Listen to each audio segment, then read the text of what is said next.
Assalamualaikum warahmatullahi wabarakatuh. Perkenalkan, kami dari kelompok 2. Kami di sini akan menyampaikan materi tentang Pancasila sebagai dasar negara Republik Indonesia. Saya di sini akan menyampaikan materi yang pertama, yaitu konsep dan tujuan negara. Konsep dan tujuan negara terdapat dalam rumusan singkat Pancasila dan Undang-Undang Dasar Negara Republik Indonesia atau UUD RI tahun 1945. Negara Indonesia bercita-cita mewujudkan masyarakat Indonesia yang adil dan makmur. Tujuan Indonesia sebagaimana tercantum dalam pembukaan Undang-Undang Dasar Republik Indonesia tahun 1945 pada alinea keempat, yaitu melindungi segenap bangsa Indonesia dan seluruh tumpah darah Indonesia, dan untuk memajukan kesejahteraan umum, mencerdaskan kehidupan bangsa, dan ikut melaksanakan ketertiban dunia yang berdasarkan kemerdekaan, perdamaian abadi, dan keadilan sosial. Jadi, sudah kita ketahui bahwa konsep dan tujuan negara Indonesia terdapat dalam Pancasila. Tujuan negara Indonesia terdapat dalam Undang-Undang Dasar Republik Indonesia tahun 1945 pada alinea keempat. Tujuan Indonesia mempunyai 3 tujuan, yaitu yang pertama, melindungi segenap bangsa Indonesia dan seluruh tumpah darah Indonesia. Yang kedua, memajukan kesejahteraan umum dan mencerdaskan kehidupan bangsa. Yang ketiga, ikut melaksanakan ketertiban dunia yang berdasarkan kemerdekaan, perdamaian abadi, dan keadilan sosial. Konsep dan urgensi Pancasila. Dasar negara merupakan suatu norma dasar dalam penyelenggaraan bernegara yang menjadi sumber dari segala sumber hukum sekaligus sebagai cita hukum, baik tertulis maupun tidak tertulis dalam suatu negara. Cita hukum ini akan mengarahkan hukum pada cita-cita bersama dari masyarakatnya. Cita-cita yang dimaksud di sini adalah cita-cita yang mengarahkan kebersamaan kepentingan di antara sesama masyarakat warga negara. Sumber historis, sosiologis, yuridis, dan politis sebagai dasar negara.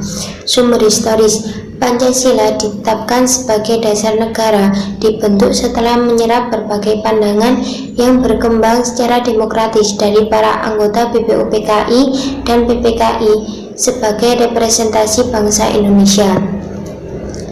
Pancasila dibentuk menjadi dasar negara setelah ditetapkannya pembukaan Undang-Undang Dasar Negara Kesatuan Republik Indonesia tahun 1945 pada tanggal 8 Agustus 1945.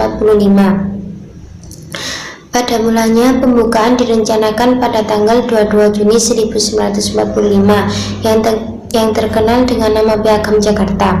Tetapi Pancasila lebih dahulu disahkan dan diusulkan sebagai dasar negara. Nilai-nilai ketuhanan atau religiusitas sebagai sumber etika dan spiritualitas yang bersifat vertikal transcendental dianggap penting sebagai fundamental etika kehidupan bernegara.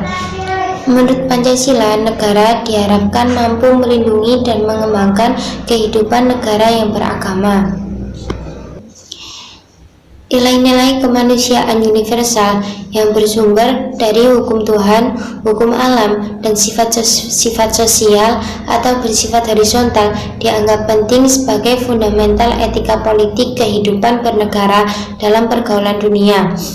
Prinsip kebangsaan yang luas mengarah pada persaudaraan dunia yang dikembangkan melalui jalan eksternalisasi dan internalisasi. Indonesia memiliki prinsip dan visi kebangsaan yang kuat, bukan saja dapat mempertemukan kemajemukan masyarakat dalam kebaruan komunitas politik bersama, melainkan juga mampu memberikan kemungkinan bagi keragaman komunitas untuk tidak tercerabut dari akar tradisi dan kesejarahan masing-masing. Nilai-nilai etis ini harus tertanam kuat dalam pergaulan kebangsaan yang lebih dekat sebelum menjangkau pergaulan dunia yang lebih jauh.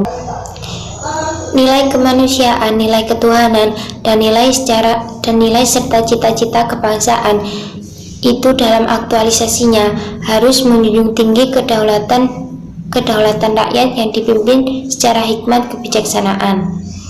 Dalam prinsip musyawarah mufakat, keputusan tidak diambil oleh golongan mayoritas atau kekuatan minoritas, melainkan dipimpin secara hikmat kebijaksanaan yang memuliakan daya-daya rasionalitas dan kearifan setiap warga.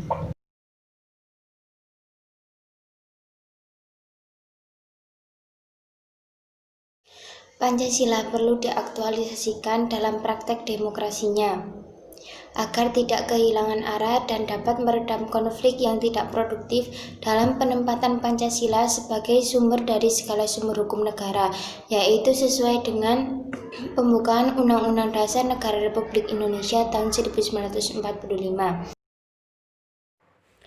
Pancasila merupakan norma hukum dalam memformulasikan dan mengimplementasikan kebijakan publik yang menyangkut hajat hidup orang banyak. Di sisi lain, bagi setiap warga negara yang berkiprah dalam infrastruktur politik atau sektor masyarakat seperti organisasi kemasyarakatan, partai politik, dan media massa, maka Pancasila menjadi kaidah penuntun dalam aktivitas sosial politiknya. Dengan demikian, sektor masyarakat berfungsi memberikan masukan yang baik kepada sektor pemerintah dalam sistem sosial politiknya. Pada gilirannya, pemerintah akan memberikan kebijakan yang memihak kepada rakyatnya. Oke, selanjutnya saya akan menjelaskan sedikit untuk nomor 4 dan nomor 5. Nomor 4 membahas mengenai esensi dan urgensi Pancasila sebagai dasar negara, dan yang nomor 5 membahas mengenai implementasi Pancasila dalam perumusan kebijakan.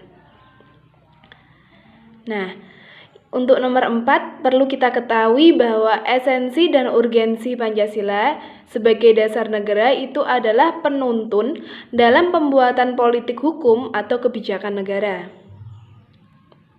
Nah, saya akan menyebutkan dasar-dasar negara dari esensi dan urgensi Pancasila. Yang pertama, dasar negara esensi Pancasila, yaitu meliputi yang pertama toleransi umat beragama, yang kedua pelaksanaan HAM, yang ketiga mendahulukan kepentingan bangsa daripada kepentingan pribadi maupun kepentingan kelompok, yang keempat adalah musyawarah, dan yang kelima memperkaya diri dengan keadilan.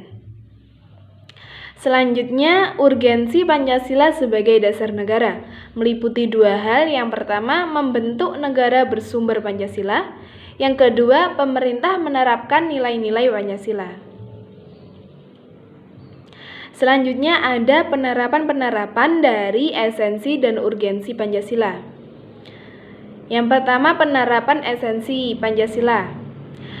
Penerapan esensi Pancasila ini ada 5 sila. Yang pertama adalah sila ketuhanan yang Maha Esa, membahas mengenai dapat diwujudkan dalam bentuk semangat toleransi antara umat beragama.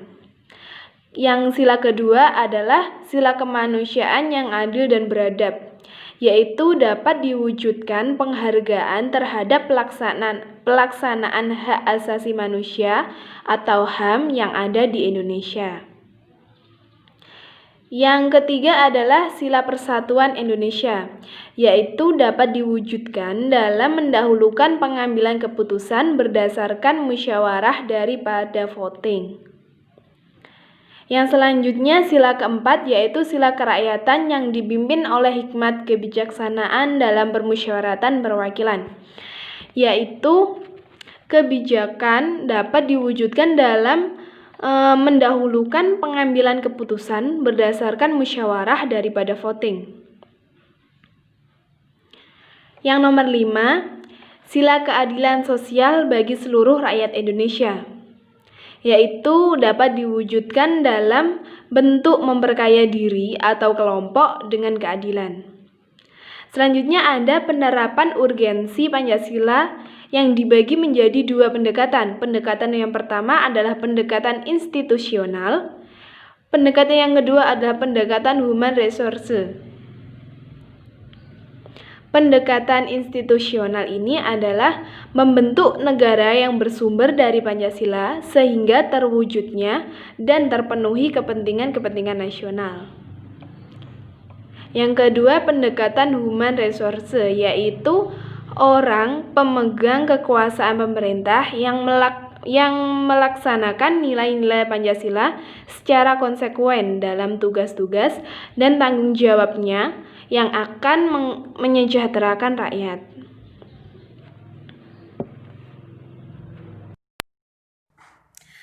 Di keempat bidang-bidang ini tercantum dalam pasal undang-undang. Yang pertama, bidang politik, tercantum dalam pasal 26 ayat 1, yaitu mengatur tentang orang yang menjadi warga negara Republik Indonesia.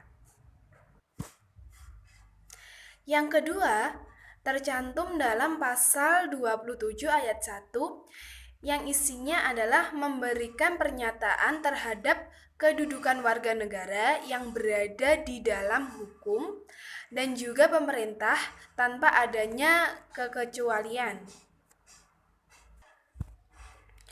Selanjutnya di bidang ekonomi juga tercantum dalam pasal 27 ayat 1 yang dimana berbunyi tiap-tiap warga negara berhak atas pekerjaan dan penghidupannya yang layak bagi kemanusiaan. Yang kedua tercantum dalam pasal 33 ayat 1 yang berbunyi disusun sebagai usaha bersama berdasarkan atas asas kekeluargaan.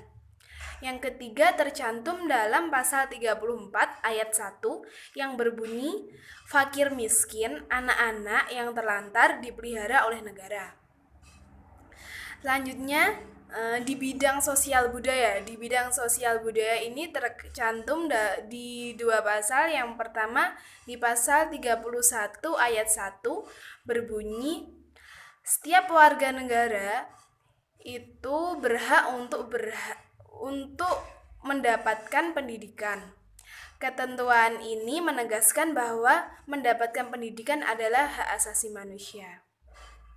Selanjutnya tercantum dalam pasal 32 ayat 2 berbunyi negara memajukan kebudayaan nasional Indonesia di tengah peradaban dunia. Yang terakhir di bidang Hankam atau bidang pertahanan keamanan, yaitu tercantum dalam pasal 27 ayat 3 berbunyi setiap warga negara berhak dan wajib ikut serta dalam upaya pembangunan negara.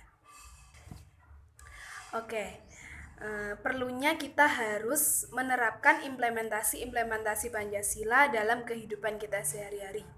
Kenapa harus demikian? Karena jika kita tidak menerapkan Pancasila sebagai landasan dalam kehidupan bersama, maka dapat menimbulkan berbagai masalah yang dapat merugikan diri kita sendiri maupun orang lain. Oleh karena itu, kita tidak boleh lupa untuk selalu melandaskan Pancasila dan tetap menjaga keutuhan nilai-nilai dari Pancasila itu sendiri. Nah, itu adalah presentasi dari kami. Jika ada yang kurang paham, bisa kita pelajari di makalah yang sudah dibuat oleh kelompok 2. Sekian presentasi dari kami. Jika ada kurang lebihnya, kami mohon maaf. Wassalamualaikum warahmatullahi wabarakatuh.